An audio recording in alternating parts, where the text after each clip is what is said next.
Hello and welcome back to another Photoshop tutorial. In this video I'm going to show you how to remove unwanted objects or people from your images, like these two people on the beach here.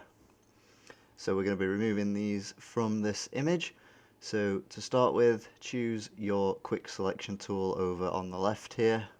And this is a little bit small, so you can use your bracket keys to make the area larger and then just paste over the object or person that you want to remove from your photograph. If you make a mistake like this, you can hold Alt and you can see the selection changes from a plus to a minus and then paste over the area that you want to remove. So you can just alternate between using Alt or just normal left click to paste over the area that you want to remove.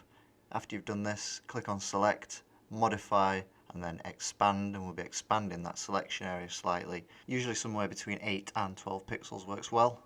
Once you've done that, go over to Edit, Fill.